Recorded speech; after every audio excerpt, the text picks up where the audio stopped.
The Mummy, the Mummy, the Mummy Halloween. The Mummy, the Mummy, the Mummy Halloween. Are we recording, Miles? Yes, we are. We are recording this time. Are you sure? Yeah, we are not going to lose an hour of recording this episode. Can you triple check it for me? Numbers moving. Yeah. Can you triple check it for me? Because we I see it. It's triple recording. checked. Oh, Yeah, okay. it's Okay. counting up. Hi, welcome to Half a Clue Movie Review. Welcome to week 2 of Kino-vember. That is Kino November. Ron, what's Kino? Explain it. I guess the history like of Kino. yeah. What's the history of Kino? I don't know. I legitimately don't know. I'd never heard of it until you mentioned it to me. Isn't it just the German word for movie? Yes, it just annoying people on the internet like me say, "Oh, that movie was Kino, bro." It just means top tier. It's the best of the best, the cream of the crop, the top shelf shit. Yes, if someone ever like just playlists all of our Kino-vember like playlist for all of the entries, they're just going to hear that same definition like 8 times in a row, and it's going to be very funny. Hi, welcome to Half a Clue. I'm Blake, and I'm joined by Ron, hello. Jason. And Miles, Jason. It was your pick this week. What movie did you want to discuss? 1999, The Mummy. Yeah. Brendan Fraser. Fucking love this movie. not to be mistaken with 2017, The Mummy, No. and Starring, Tom 1934, Cruise. No. The Mummy. I didn't even watch that garbage. There's also like one from like the 50s or 60s that's got Peter Cushing. There's also a The Mummy. Scooby-Doo special about the Mummy, I believe. Yeah. About this mummy? Not about this mummy, Okay. about a different mummy. So why this pick, Jason? Uh, I do think it's a pretty wild pick for Kino-vember. Yeah, just keep talking. It's fine. Yeah, I'm the interviewer. I'm supposed to interview my. Is that what you are? I think so. All right. Sorry. No, because I love this movie. It's like my childhood movie. I watched this movie at one point for every single day. I remember like I loved this movie so much it annoyed my family. You know, like it just all I did was talk about it, think about it, watch it. That is until Lord of the Rings came out, and then I didn't want to play with this one I mean, anymore. this is a much more nuanced film than Lord of the Rings, of course. Much more emotion, much more well thought out, better effects. I'm just Hey, trolling, the effects of in this course. movie. No, they are, and great. I do want to talk about those. All right, but cool reason for it to be our Kino-vember pick. We'll have a vote later. We'll have a vote later. It's fine. So where do you think that this ranks in terms of Indiana Jones knockoffs? Oh, one of this the is better number ones. one. Oh, yeah, for sure. Yeah. There's no question about it. Ron, do you have history for us though? All right. Imagine a veil of sand. You know, Prince of those, like, Persia? yeah. Before The Mummy rose from the sands of 1999 to become one of the most beloved adventure films of its decade, it spent nearly 15 years buried in Hollywood development limbo. Through the 80s and 90s, Universal cycled through a revolving door of writers and directors, everyone from horror masters like George Clive Romero, Barker, right? yeah, George Romero, Joe Dante, to more action-minded storytellers and writers, each pitching a wildly different take on the classic monster.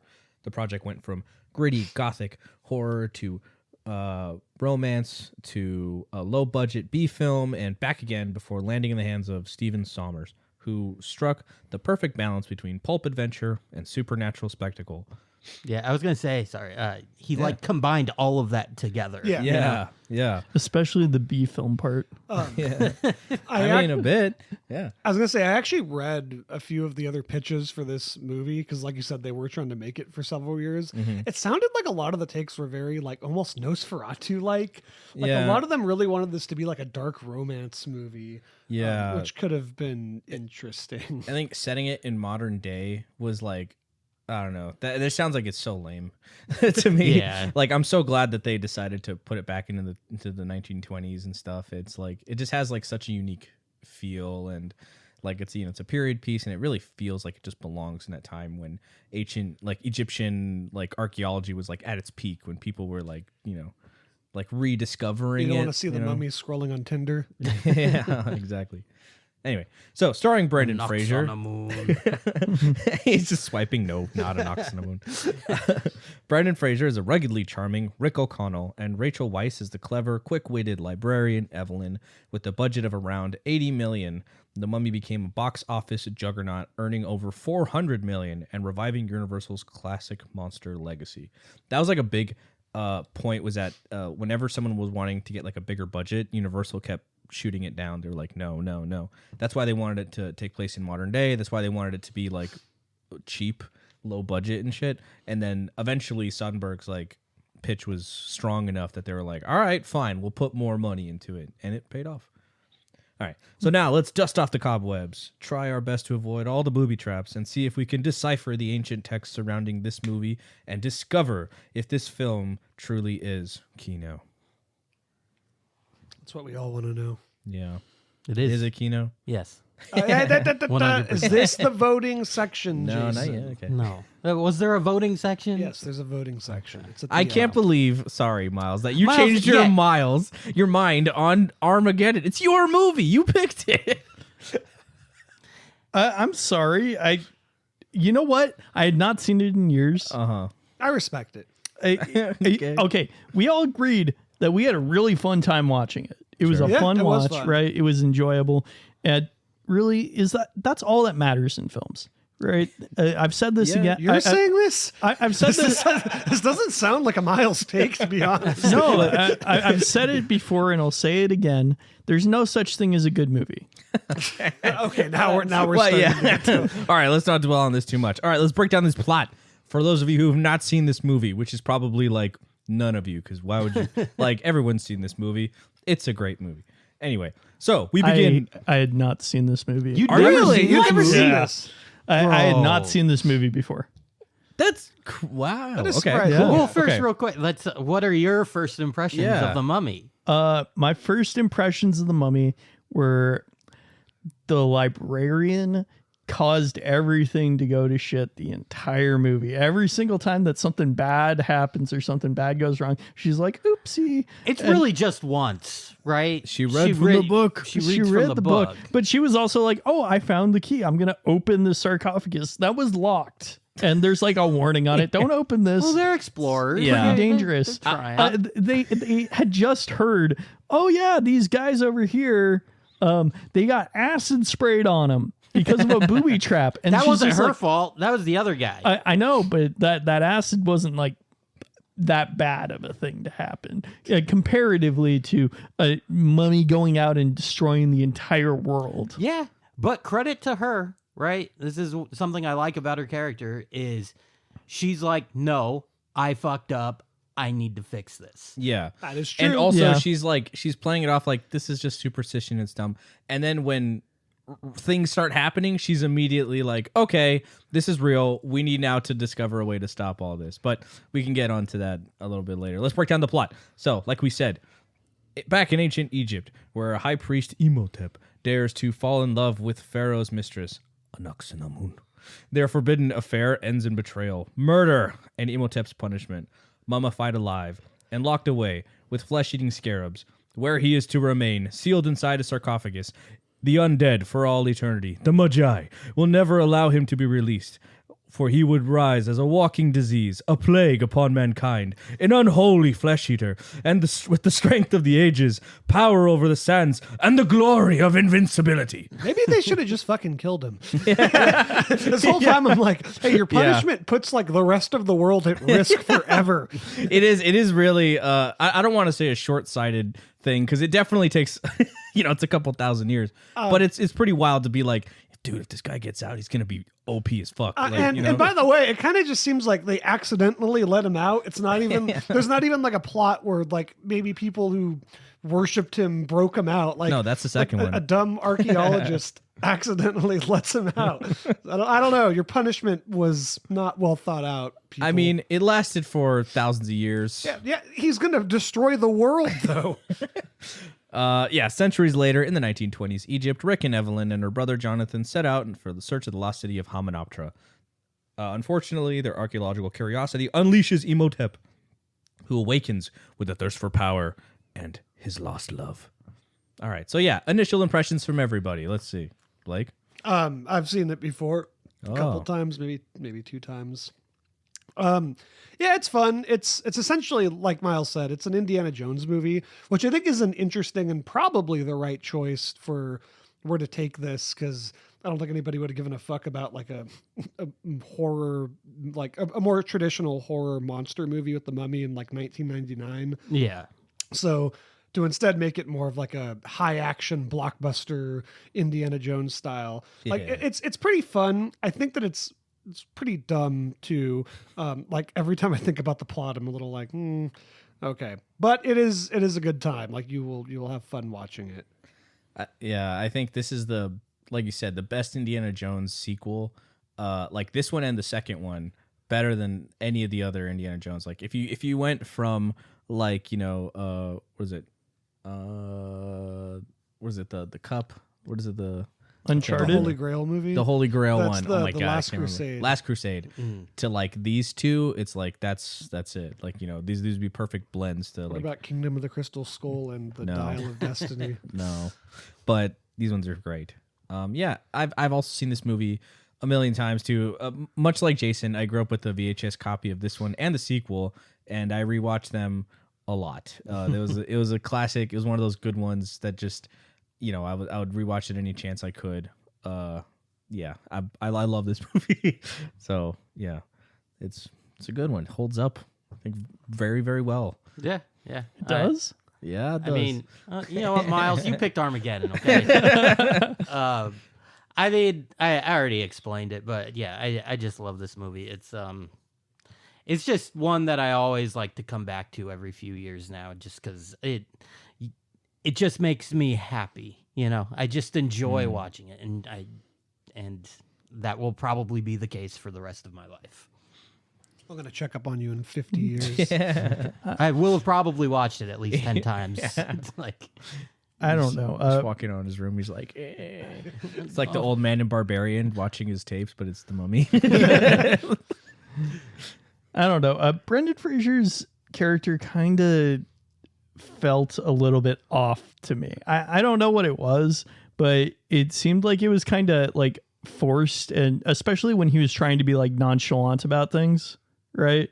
It really seemed like he was forcing it, and like he was trying to be cool and trying to like, be like some nonchalant guy, and it just felt very insincere. I very much disagree. I think Brendan Fraser crushes it. He's so damn like suave and I think effortlessly like cool and like badass throughout this movie. Like he panics when it's understandable and he like, holds it together when, he needs to. And I think it's pretty awesome. I think his performance overall it's the perfect mix of like rugged, stylish, and funny. There's some quips there, but it's not like overtaking, the drama of the scene, but also they don't take themselves that seriously, but in the best kind of way. I think, they're not like, it's fun. The stakes are there, but it's a good time. He's effortlessly cool in the same way that one martial arts fat dude is. What's his name? I don't know. Steven Seagal? Yeah, Steven Seagal. bro, are you fucking shitting me, man? Wow, how dare you? Brendan Fraser acts circles around Seagal. Seagal wishes he was like fucking like You won a fucking Oscar.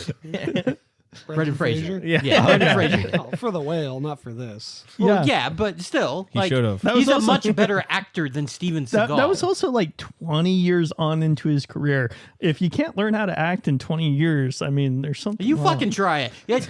Fucking get an Oscar in 20 years, Miles. I will. Okay. I will. Anyway. It's funny though, the other people that were considered for Tom Cruise, Leo. Brad Pitt, Matt Damon, Ben Affleck. They went after like a lot of the big names at the time, in the 90s. But I think this worked out perfectly. Yeah, I think I do think it's it's really casting. good. He's a lot of fun in the movie. Yeah. What a hunk. Like I said, is equal parts Indiana Jones, Casablanca, and a Saturday matinee monster flick. It's I think the director had like the perfect vision for this, where it's just like, it's fun action adventure, but there's like the horror elements. Because let's talk strengths and weaknesses. So you think Brendan Fraser's a weakness, right? So you're saying overall, I don't think he did that bad of a job, right? I think that it was enjoyable, but I don't know. It's just some of his line delivery felt very insincere. I don't know if that's what they were going for, but it just, I don't know. Well, he starts off pretty jaded. Like, Yeah, but it didn't feel like real jaded. It felt like a sarcastic jaded almost. It felt like he was like pretending to be jaded. Yeah, I know acting. it's bad. Yeah, He's acting. Okay. Well, I would have. Okay. Well, as far as other cast members, though, I think Rachel Weisz is fantastic. Awesome. Like So she's awesome. she's great in this. She has like a good mix of like, I think like, kind of being like a fish out of water, where she's clearly not out there, but also she's really takes it on like so well. Like she's like, all right, like once she's really kind of lets her hair down, she takes to the role really well, And I think they really capitalize that in the sequel, but we can talk about that later. But yeah, I don't know. Any other casting choices you guys liked? I like the guy who plays the mummy a lot. He's probably my favorite performance. Arnold Vosloo. He's very good.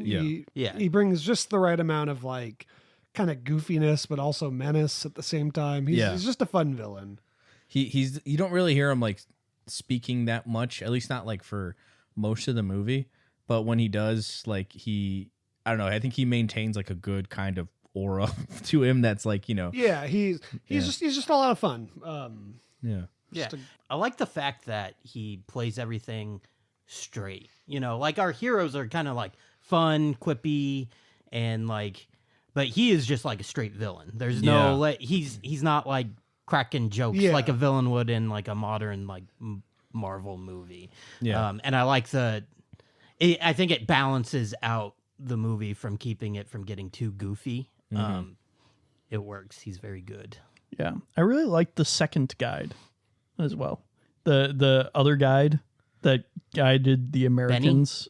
Is his name Benny? Benny. The kind of like schemer. Yeah, I think that he was a very fun and interesting character. And survivalist. When he turned, it didn't feel super earned.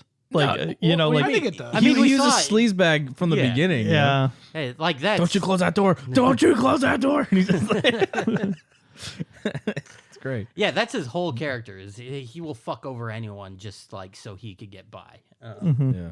It's great. It's one of my favorite moments when he's first getting approached by the mummy, and he pulls out his He's just like, here's the Buddhist thing. Nope. Hindu. No. How about Hebrew? And then he's like, oh. It's like, oh, okay. Like, it's great. And it's like, he's like such a sniveling, like Slimy asshole little character. Yeah, he's just like enjoying it too. It's like not even like, oh, he's sympathetic. It's like, no, he's an asshole. Yeah. Please think of my children. I don't have any children. Someday I might. So good. I want to shout out. I think one of the best strengths of this movie is the set design. Oh yeah. Very good. It's amazing. They shot it in Morocco. Sorry. They in Marrakech. Sorry, I don't know how to pronounce that. Wow. Marrakesh, yeah. And they found like for Hamunaptra, they found like a plateau in the middle of the desert, and they built the exteriors of it, including like a giant ramp where like a lot of those main set pieces are at, including that opening battle scene, which is super cool. And like. Yeah, no, they put in the work, and then a lot of it also happened back in the UK, but like the interior sets, but like the exteriors, they were out there in the desert. They couldn't film in Egypt. One, it was like a lot more modernized, of course. So, but in like more remote parts of Morocco, they could actually get the feeling they had to like take away all the lampposts and everything and import cars and camels and shit to really make it look old school. But it works. I think it looks very convincing, and it feels like you're, transported back in time. I don't know. Well, especially the riverboat scene, or a section of the film, I guess. When they're on that riverboat going down, it really does feel like very old school. Oh, very yeah. like, cruising the Nile. It's kind of cool. Yeah. On the point of like shooting on location, and also even when they are just on the set, but with the set design, I've talked to Jason about this several times with other movies too around the same time. Like I always bring it up with Pirates of the Caribbean. The Mummy, Pirates of the Caribbean, these kind of feel like the last real like blockbusters we ever had, that actually still felt like real movies in a way.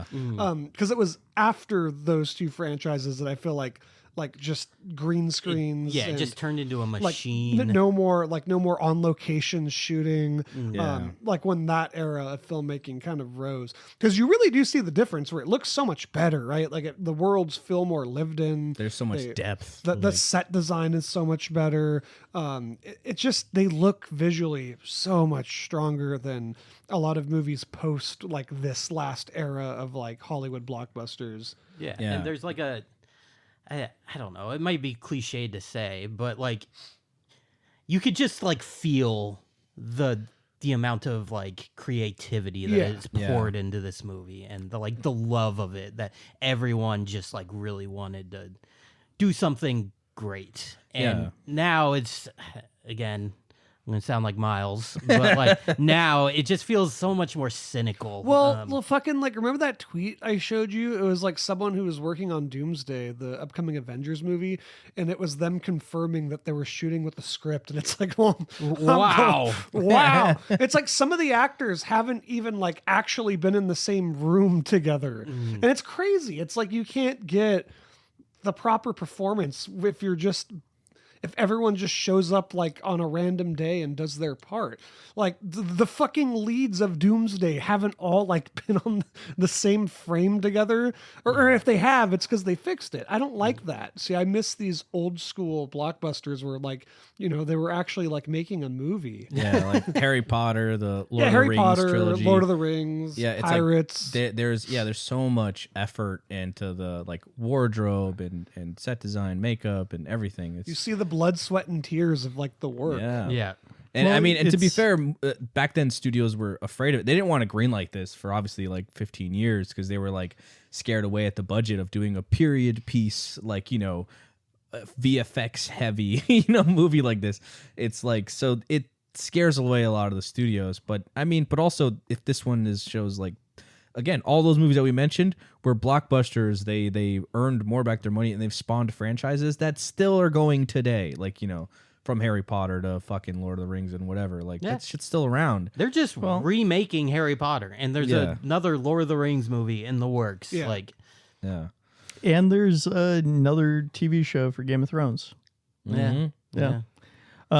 But what I was going to say, it feels like the movie making process has reversed. It used to go, okay, you make a script, then you plan out your scenes, then you get your actors, and then you shoot it, then you advertise. Now it feels like you advertise, then you start shooting, then you start finding your actors, then you start planning out what your scenes are going to be, and then you finally write your script at the end.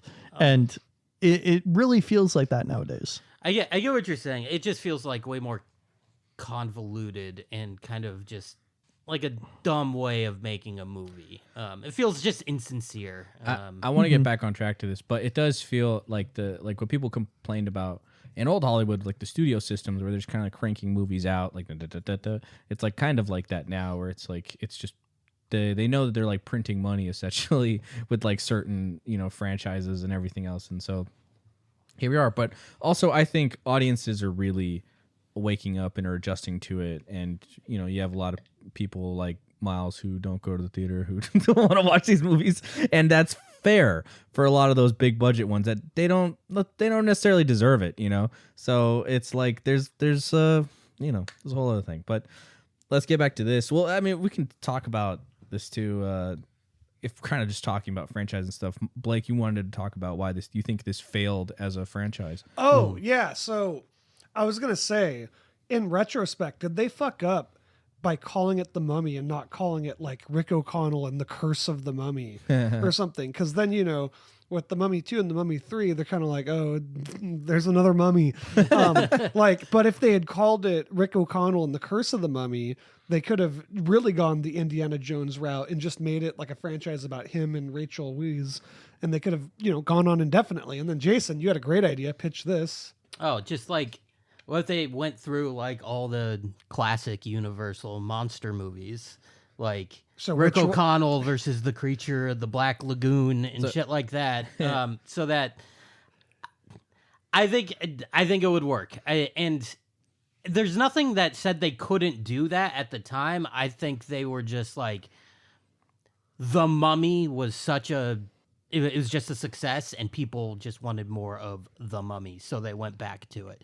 But like, I think it would have been cool if they like branched out. And that's kind of what the Dark Universe was going to be, right? Yeah, that was going to be like Tom Cruise's fucking character, right? He was going to navigate through all the. Did he play Rick O'Connell? Does he play the same character? No, Does anybody know? No. For I fucking what? hope not. For the Tom Cruise, the Mummy movie? No, I think he's a completely different character. But I don't that's really kind of, I think the know. idea they were going to go with him was that he was going to be in like all the Universal monster movies. So you're Isn't pitching Tom like Cruise like 80 years old now, though? No, he's like 60 something. But no, he's actually they're making another one of this franchise. Oh man, his name's awful. It's Nick Morton. But it's like, so yeah, you guys pitching like an Abbott Costello style, like, you know, a classic Universal horror film adventure thing, which is cool. I love the director though. He went on, Sommers went on to direct Van Helsing. Yeah. Which I think it was perfect. I think that movie's another, I think, underrated version of like, you know, those films. Like, it's probably one of my favorite Draculas, Frankenstein, and like, you know, they're werewolves. They're so good. They're so good in that. I but just we can think talk about that this franchise could have lived longer and garnered more interest. It doesn't even have to go with like Jason's pitch, although I like it.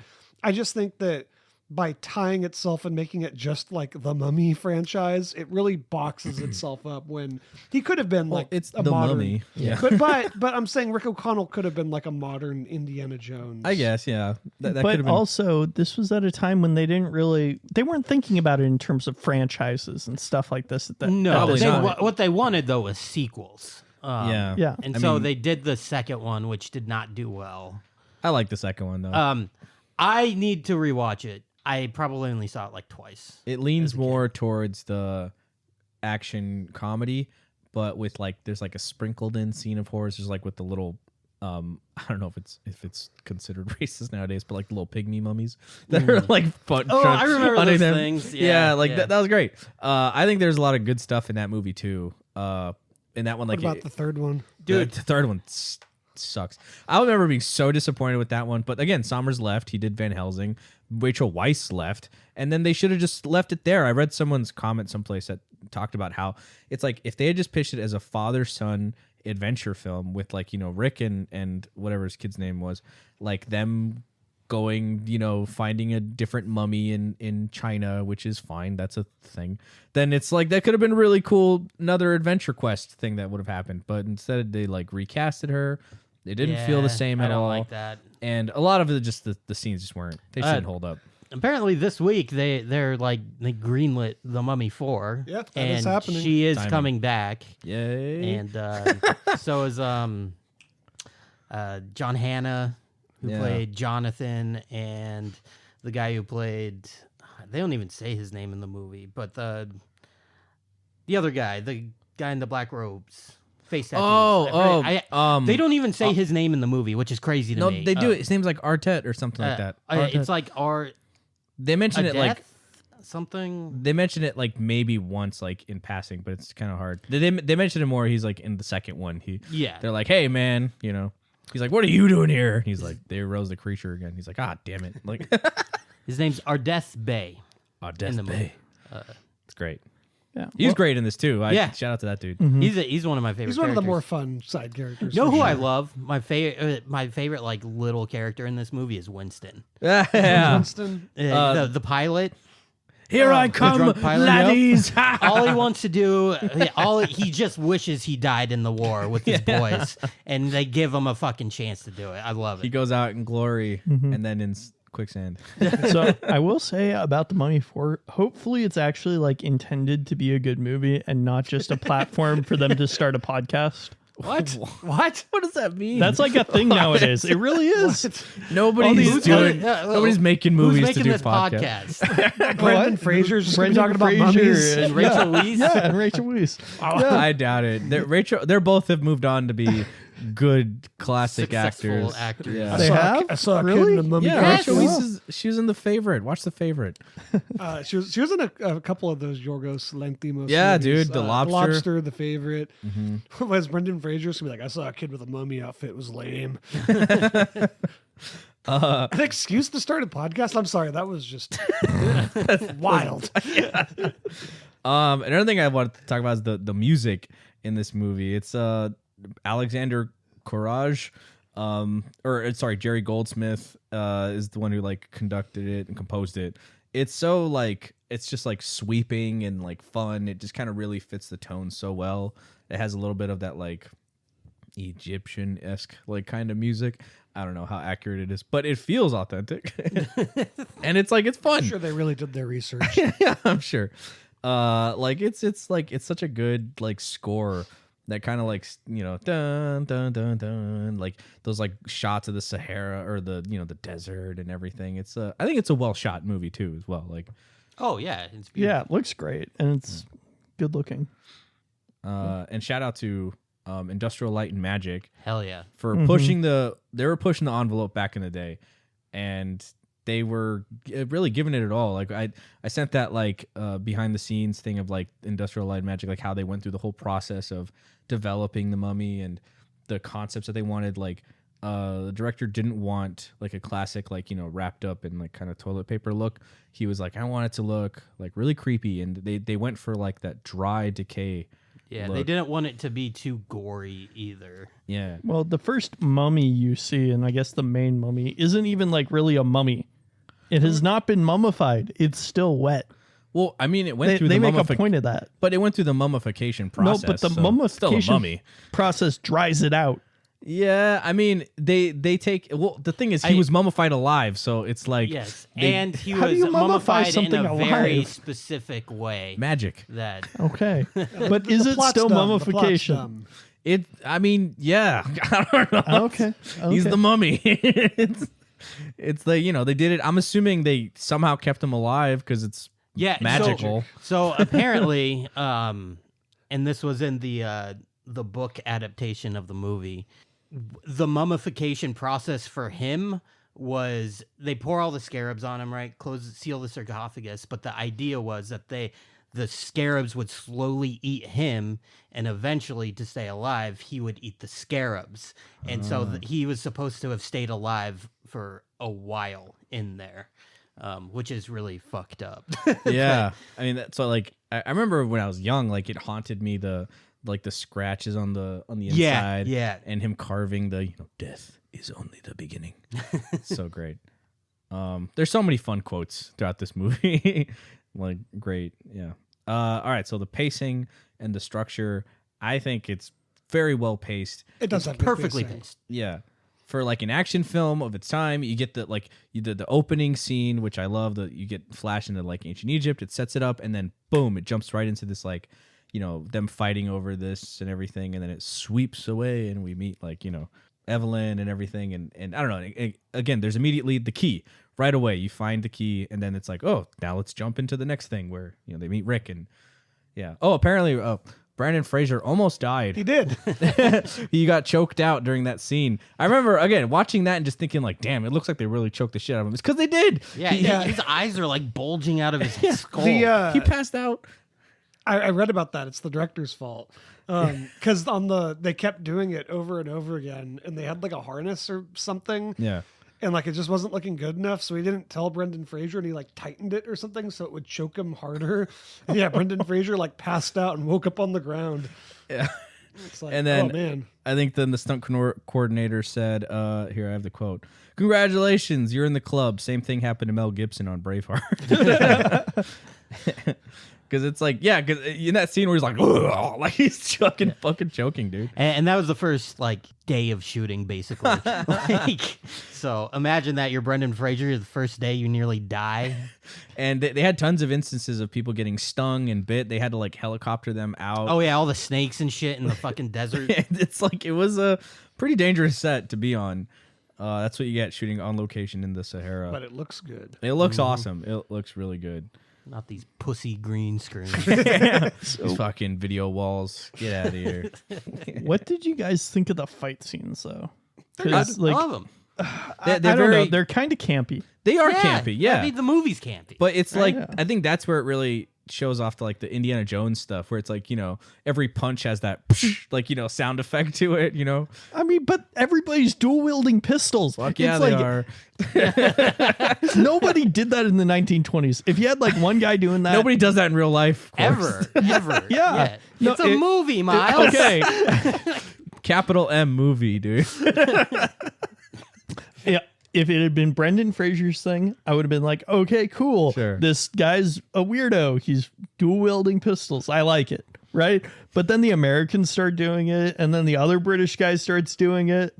And it's like, okay, just pick one. If the Americans had been doing it, it would have been funny because it would be like, oh yeah, look at these ridiculous Americans, right? It would amplify the big point. Joke in the movie, right? I do love that. But it falls flat Americans. because Brendan Fraser's already been doing it, right? So it just like, I don't know. I think the dual wielding the guns, just let one or two people do it. Not everybody. I think everybody. It's just part of the like the tone of the movie is like everything's. It's just dialed up to 11. Why have one gun when you could have two? You know?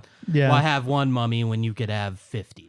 I was gonna say, like, shout out to John Hannah, who's like plays Jonathan. Like Jonathan could very easily have just been like the annoying like character who just doesn't do anything or is like a fucking nuisance or something. But he steps up like everybody. Where like in that scene where like Ardeth and like O'Connell are like shooting the mummies and stuff. Instead of just standing there, just being like, he pulls out both of O'Connell's like revolvers and then just starts dual wielding shooting. He's like helping too. He's just like, yeah, all right. But it just pissed me off when he like chucks one of the guns at the mummy. It's like you could have reloaded that, dude. But yeah, and then he has this moment where he's like reading the book, and he's like trying to bird, a storm. Yeah, Amenephus. It's like that. It's like he has a purpose. From he obviously steals the key. He like later again he uses that to steal the immortality from Imhotep and stuff. Like he's saved from just being like an annoying character, which he kind of is in the second one, where it's like he kind of loses his purpose, and that one he's kind of just in it because it feels like he has to be.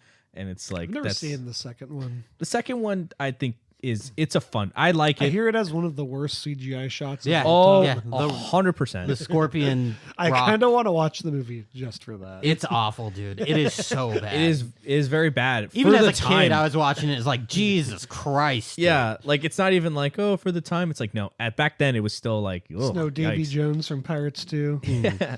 I think I heard that it was like one of those like rush jobs. It's essentially the same issue with CGI artists today. They just don't get enough time. Yeah, it's like when people are like they don't make it look good. It's like there can still be amazing top-notch VFX that way surpasses anything else. But like it's just takes a lot of time and money and effort and like in this movie, they look really, really good. They've aged pretty well for in an era where I think movies that did have this amount of like CGI, like a lot of the times it's like that doesn't age so well. Yeah. A lot of it I think is the lighting. It's mostly indoors, mostly dimly lit. So I think that probably helps with it. But like the mummies look really good, and like the main guy, like I like his design as he's like coming together. And he's slowly like becoming like his full form. Like I really like his second to last form where his like face is just kind of fucked up. Yeah, and his jaw can like move like all the way down to his very, chest. very you see like the good. tendons in his neck and the scarab like going in and out. Like, yeah. And then he eats it, which I guess is probably a callback. Yeah. That's cool. Call back to what? To that he had to eat him to survive, I guess. It's like a sarcophagus. And the thing with CGI in this era is that it was very, either extremely good or extremely bad. It was variable in this time period. And it's weird because ILM was like the best of the best. But yeah, they just got like they'd just done Jurassic Park and like a bunch of other shit. It's very weird because it's kind of like leveled out nowadays, where it's never really that great or really that bad nowadays, right? I think a lot of it's kind of just all really just mid that nowadays. great. I mean, disagree. I think when it's really good, you don't notice. Yeah. Like you know it has that great video you showed us of David Fincher's film. Oh yeah. Or specifically fucking Mindhunter. There's a lot of CGI in Mindhunter. Wait, really? Yeah. Yeah. I didn't even know. Exactly. Or like almost Mad Max entire, Fury Road is a great example. Any of the Apes films, although the last one was probably the weakest, but even then it still looks very good. Like there's a couple shots in there where it's like, wow. Like it looks like an ape that's like woke up covered in like, snowing ash, and it's like, it's amazing. And it's like the hair and everything, it looks so good. But it's I think it's just taken more for granted now. Cause it's like, I remember when the first like Rise of the Planet came out and I was like, this is incredible. And then Dawn came out and I was like, oh my God, this is amazing. And then like, it just keeps getting better. Like Weta does not mess around. They are, I think, taking place of what ILM used to be. Not saying that they're not capable of it, but I just feel like they just have more time, I guess. I don't know. But whatever it is, it just looks really, really good. Personally, I think the only Apes movie worth watching is the original. Charlton Heston, right? Yep. It's a great one. Have you seen any of the new ones? So I saw, what was it? The one where he's like talking in sign language. Like, I think it was like the first one of the reboot. Was James Franco in it? Yeah, Rise of the Planet Apes. That's the only one I've seen. It was awful. I like the second. I remember liking the second one. Was War of the Planet of the Apes? It's Rise. Too much of those, man. Yeah. It's Rise, Dawn, and War. And I saw Dawn. And the newest one was Kingdom. I think they're all great. Or at least I think Dawn and War are great. I think Rise is good and Kingdom is John good. Lithgow's in Rise. Yeah, he is. He can't play piano. Because he has dementia. Yeah. And then he can play piano, but then he can't again. Draco Malfoy is bullying like apes. Yeah, he is, dude. It's like kind of his fault that the apes go evil. Yeah, it is. He's such an asshole that he causes the downfall of humanity. Yeah, I don't know. I'm pretty much wrapped up here. Anything else you guys want to talk about this movie? Any things, standout moments? It was cool watching people get eaten alive by the scarabs. Yeah. That effect was very good. Yeah, it was like, oh yeah. Good I mean, you Foley, could kind of see what was happening with it, where it was like pretty obvious that they just swapped the body. But at the same time, it was still pretty good. Like, it looks good. Having all the scarabs just swarm over a person, and then like 30 seconds later, it's just bones. It's great. Yeah. I thought it looked good, and the Foley artist did a good job of like those like the sound effects. Yeah, very cool. The scarabs are kind of like one of the stars of the movie. They like really are fucked up. Yeah. When that one dude, the fat guy. Oh, in the beginning. Yeah, and you see it like going up his like. Reminded me of Shivers. Yeah, and he runs away and he just like just like cracks his head. They ripped into off the skull. Shivers. Oh, fun fact: you can see his dick in that scene. What? Yeah. If you pause at the right time. I guess he You had like would a bunch know. of holes in his pants. Yeah, I've done it. Miles, pull it up. Let's get. Yeah, he just wasn't wearing boxers that day for whatever reason, and They're shooting in the desert. It's probably yeah, hot. it's too hot. You want for all this the shit. airflow you can get. They should have shown this the Beatles go up his cock. Yeah. That would have really taken us to the next level. Yeah, no, this ain't Shivers, dude. Beetle sounding. Dude, I was at work and someone explained what sounding was to somebody else. It was like, I was like, I never thought I would hear this. What a great workplace. Yeah, I conversation. know, because someone mentioned it and like, the one person laughed harder who obviously knew what it was, and then the other people were like, "What is it? I don't get it." And then he's like, "All right." Why didn't you explain it? I was not gonna explain that. So this movie obviously spawned a franchise that is now getting another continuation. Hopefully a installment. proper sequel. I'm just really happy Rachel Weisz is coming back. Yeah, me too. I'm hesitant to like every time they like revisit these things after so long. It's really hard to like recapture it, but it can happen. It can happen. I feel like there's been a good streak of that happening recently. Like with Cobra Kai. Cobra Kai Max was very good.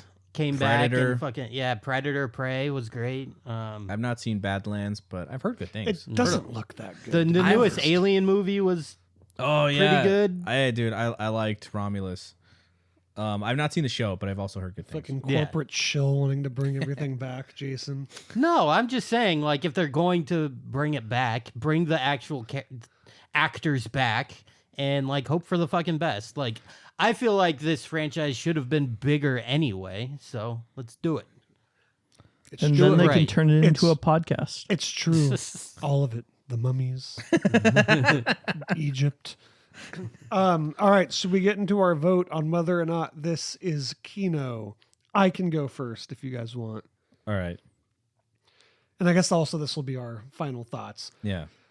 Look, I do like this movie. I think it's fun. I think it's a good time. But in good faith, I'm afraid I can't quite call it Kino. Wow. But it is a good movie. And it is. It's just not, it's not my childhood, like, oh my God, movie. Like, so I get why you guys connect to it so much, but fun watch. But ultimately for me, I can't give it the Kino stamp. Jeez, Blake, stop gatekeeping Kino. All right. Yeah, this is 2 for 2, not considered Kino for Mr. Blake here. All right. So I will say yes, absolutely. I think it has all the elements, or at least almost all of the elements that you look for in a Kino film. I think it's the music. I think the set design. I think the visuals of it. I think there's so many elements of this movie that just hit just right. And yeah, you sprinkle on some good nostalgia on there, and I'll eat it every day. So yeah, I think it's Kino. I think this is what, if you're looking for, I think I've called it in the past like the perfect blockbuster, and I stand by that. And I think blockbusters are capable of being considered like top shelf cinema. I do too. I'm not an asshole. Okay, buddy. Well, I'll say this is in my case what I consider to be premier blockbuster. Yeah. Shocker, I agree with Ron. This is like, Wait, you're saying the movie you picked is Kino? That's wild. That's a first on this. It's first this year. yeah, it really is. Yeah, it's everything that I want out of a blockbuster. It's, and this movie, I think it's like really impressive how well it fucking mixes genres, right? It's got action, drama, romance, comedy, horror. It's everything, and everything just flows together so well. But yeah, as I said, this was like one of my childhood movies that I hold very near to my heart. Chris Stuckman over here. So near to whatever it is that pumps your black sludge, yeah. black soulless sludge through that body of yours. And it's one of the movies that like started my love for film. So what is Kino if it doesn't inspire a love of cinema? Booyah. All right, Miles. Enjoyable watch.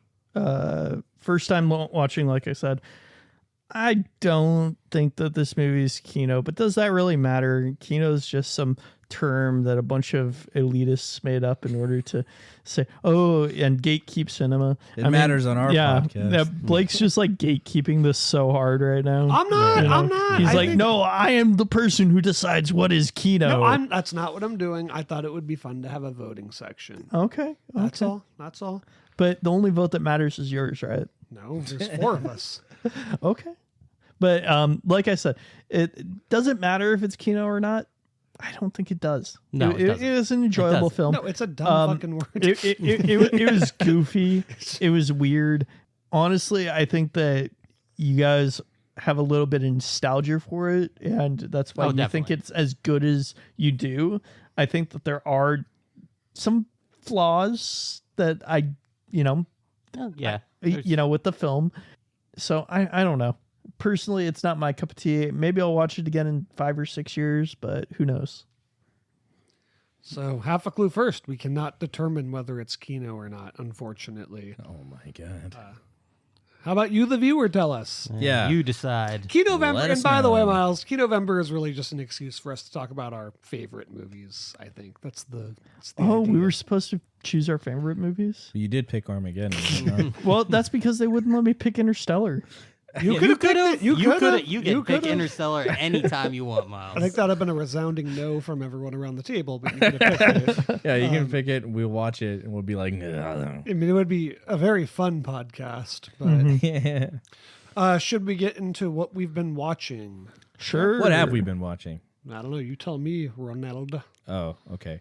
Well, And do not spoil your next pick if it's on your watch list. I won't. Although what I was going to pick initially for my pick for Kino, I did watch this weekend, which was The Assassination of Jesse James by the coward Robert Ford. Ooh. That was really what I was thinking. I was like, dang, I really want to pick this one. But something happened, and then I'll change my mind. But rewatching that one, though, man, it's such a good movie. It's haunting, and I thought it'd be really funny because I was like, also like, Blake's gonna love me picking another slow-paced like historical drama. I do really want to see that. That's that's been on my watch list for years and years. Actually, It's very good. And honestly, I might pick it next month just because I'm kind of itching to talk about it now. But yeah, no, it's a great movie. On a lesser note, I did watch both Blade movies back to back. Nice. This weekend. I had a free Saturday after a long week of work, and I was like, I feel like watching Blade. Finished the first one, I was like, now time for Blade 2. Isn't there a third one? We don't talk about third one. But those first two though, so good. The style, the slickness, talk about 90s as fuck. So good. And Del Toro followed it up with like one of the best sequels ever. But it's I don't know, it's really cool. I'd always kind of preferred the second one, but rewatching the first one, I like found a lot more appreciation for it than I did probably early on. But yeah, no, both Blade movies I think hold up really well. It's a shame they didn't make any more, but How about you guys? What are you watching? So I guess I'll get started with the stuff I didn't watch with you guys. I watched the movie Hundreds of Beavers. Yeah. Keep meaning to watch it. Yeah. Wait, did you get it? Is that a copy of it? Yeah, I've got a copy of it. Sick. Yeah. It honestly, a very strange movie. Definitely worth a watch. If you like, the old school like Marx Brothers stuff or a lot of that silent film kind of slapstick comedy. Like Looney Tunes. Yeah, like Looney Tunes-esque comedy. It's a perfect film for you. It's so interesting the way that they do everything in the film, and it's nonsensical, very surrealistic. I don't know. I enjoyed it a lot. One of my buddies from Iowa was actually out here visiting for the night, and I always like to show him weird movies. Yeah. So Good choice. this was the one that I was like, okay, I'm gonna show you Hundreds of Beavers. Yeah, it was It's an super enjoyable fun time. movie. Yeah. A true That's a low, great movie to watch, like having drinks with some friends. Yeah. Yeah. It has a true low budget too. It's $150K. Like that's the pennies today. It's crazy. And then I also watched the first season of Designated Survivor. Oh. What'd you think of that? Honestly, I feel like season 2, I might end up giving up on it. Because That's I about really where I liked stopped the as well. storyline of season 1, but it felt like it was really like solid all the way to the end, and they really wrapped everything up. And there's like, I've got no more questions that I'm trying to answer. So it really just depends on how well they're able to develop Kiefer Sutherland's character as the president from here on. Or like, but if it's just a rehash of like, oh, the same villain's coming back trying to do the same thing, I don't want to ruin what they're trying to do. Yeah, But, because the premise of the show, for anyone who doesn't know, it's about All the politicians die except for Tim Allen. no Kiefer Sutherland. I know. Is that the one with the punks? But like at a certain point, it stops kind of being about that, and it's just about him being president now. Well, right? the B story remains about that.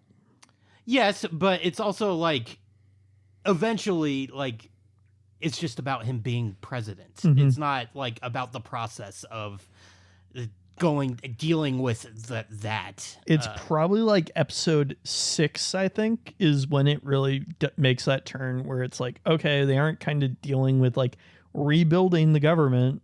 Now they're dealing with like running the government and keeping it going and stuff like that, which it's kind of interesting, that shift. I don't know. I like the first season. I think it was a good first season. Where they go from here, I'm not sure. Yeah. All right. There's 2 more seasons, so obviously they did something. I mean, I didn't make it lasted very longer far into than that show. Mindhunter. Yeah. Yeah. Jason, did you watch anything? I watched. I've Blake's been watching drunk right Dark. Oh yeah, the German. Yeah, the German German show. Ah, it's dark, yeah. It's really good. Time travel? Is that the deal? Yes. Yeah. It deals with time travel, and it is incredibly complicated. But it's not complicated because of the time travel, oddly enough. Huh. It's complicated because there's like 40 fucking characters, and all of their lives intertwine, and it's all really important to the plot, and it's just a lot to take in. But I'm really enjoying it. It's one of the better things I've watched in recent years. It's only like 3 seasons, right? It's only 3 seasons, yeah. I'm about to watch the How many episodes finale. a season? Of the whole show? No, of season 1. Oh, okay. It's 26 episodes in total, so 10 the first season and 8 the following 2 seasons. Oh, 26 total. Okay. Yeah, it's a short show, but man, it's fucking dense. There is so much going on in these people's lives. It honestly feels like a soap opera. I've heard it's very good. But yeah, it's I'm really enjoying it. I know it's something I'm going to want to watch for a second time at least, just to fully get everything, because I feel like I'm behind constantly. But do you think it's a show I would like? Maybe, yeah. Give it a shot. Okay. I think you'd like it. Oh, dude. Last thing. Really sorry to interject. Oh my fucking! I just remembered. I've also been watching One Punch Man season 3, and I think I reached my limit. Season 3 has been so disappointing, and specifically, there's this big fight scene that's happening with the Monster King thing. It's I was really trying to give the show a chance. I was like, okay, they took 4 years. They had 4 years to make this show better than the season 2 animation, and all they did was really polish a turd. Because it's just they added extra color and gloss and everything, and all the action scenes are just shit. And I was so bummed. I was I've been trying to defend this fucking show, and then I finally got to that point, and I was like, wow, this is just making me sad. Well, I wanted to say that I've never watched One Punch Man, but isn't the point that he kills everything with one punch? So how can you have a good action scene when it's boop, you're dead? Well, that's the joke, I would right? say definitely watch season 1 of the show, because season 1 is fantastic. It's so good, and there's a lot more going on. There's so many other characters and stuff that really it's a lot of the character designs and the action and the comedy of it works really well. I would highly recommend watching at least season 1, and then probably stop there. But whatever. But yeah, season 3, boo, you suck. You finally killed it for me. I was so excited about it, and now I'm just sad. It's just making me sad watching it. I was like, fuck. Jason, they're talking about anime again. I know. I'm sorry. It's okay, we can be nerds. Me and Jason watched Begonia in theaters. Oh yeah. Which I That's quite an anime. enjoyed. That's the new Yorgos Lanthimos film, starring Emma Stone and Jesse Plemons. Jesse Plemons plays a crazy conspiracy theorist who thinks aliens are trying to take over the world. Are they not? Emma Stone is the CEO of a company, and the plot is he abducts her and locks her in his basement because he believes she's an important alien, basically. It is, and you're laughing, but it is a comedy. It's funny. That's the thing about Yorgos movies. It's always interesting to go and see those in theaters, because I think people don't realize that they are supposed to be really funny. Because all of his movies are essentially just really, really dark comedies. But it's also just really fucked up. There's some fucked up scenes. Killing of the Sacred Deer has one of my favorite moments of dark comedy. What is it? Ever. Let's say it's the shotgun scene. Oh, yeah. It's this should be incredibly tense and it is. heartbreaking, and it is, and it's also super goofy at the same time. I don't know how he pulls it off. That's kind of his whole thing, is that you'll be watching the most fucked up thing you've ever seen, and it's also kind of hilarious at the same time. Yeah. And I think people in theaters maybe don't know how to react to that, because people are they just seem confused. But I quite enjoyed Begonia. I mean, it has all of his staples. It looks really, really good. It has a lot of his very fluid camera work, his very overbearing film scores. I really like the film score, especially on this one though. Like Emma Stone kind of has her own like theme that I really like that they only played with her. I don't know. What did you think, Jason? Yeah, I liked it. It is an absurd movie, but I don't know. It just works. The two leads are so fucking good. Jesse Plemons and Emma Stone they just kill it the whole fucking time. But yeah, it's a movie I don't really want to say much about because I will say watch it. It's like I just don't want to talk too much about it because it's got a very small plot that can can easily be ruined. Yeah, you don't want to go anything past like basically the first 20 minutes really. Yeah. Highly recommend it. You know me, I love my Yorgos films. I've seen all of them except for the one that came out last year. This is only the second one I've seen. I've seen The Lobster. Which is a great movie too. Yeah, I like The Lobster. My favorite's probably The Killing of a Sacred Deer by him. I love that movie. It's also, as Ron said, very, very darkly funny.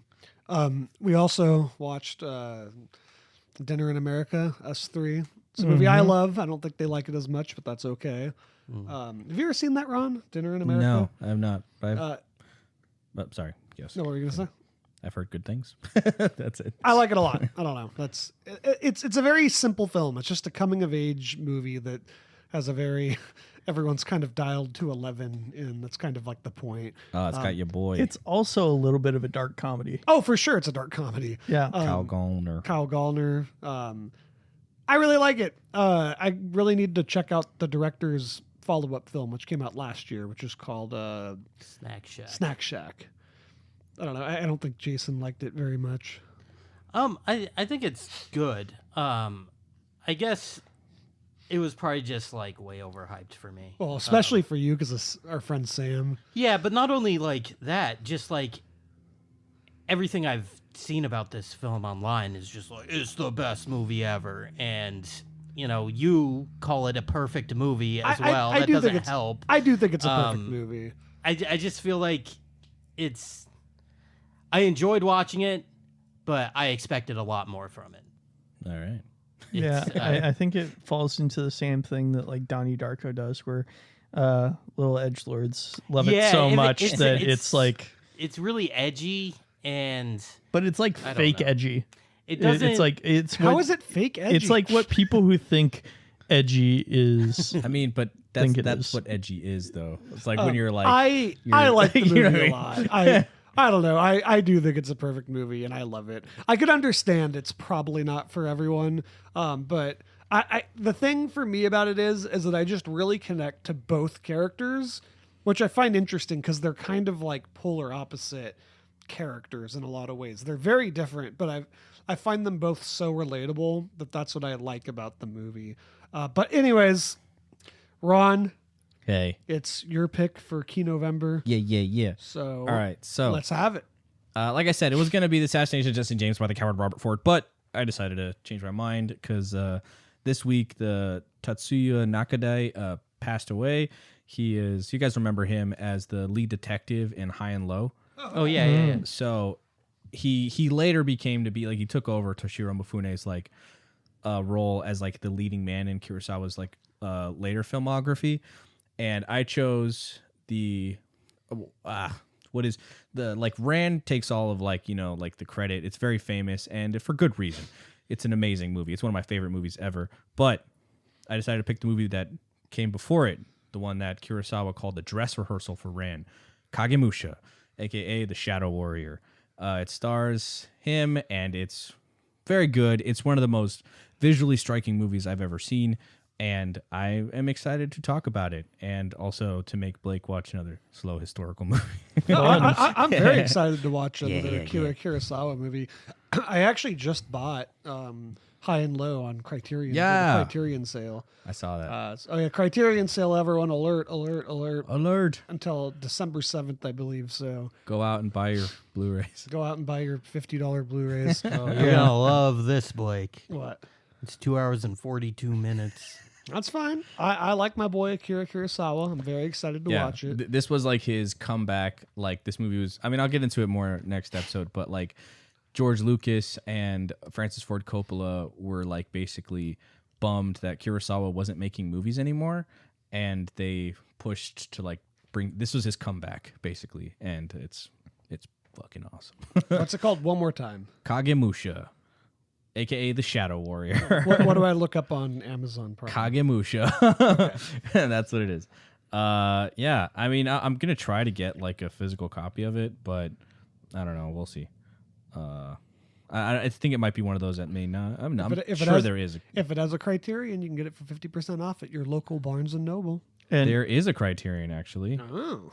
also, if you're looking for Criterion's, recently there was a 10-film collection for Wes Anderson films released. So nice. If you got the money, I like how we're going to go $400. Yes. Yeah. Holy shit! It is. It's a pretty sick expensive. release, though. No, I mean, like, honestly, I've got it. The cases are beautiful. It comes in just a really nice box that opens up. Each disc has an individual case that's like a faux leather type case. It's That's pretty cool. cool. Yeah. Sounds very cool. Yeah. All right.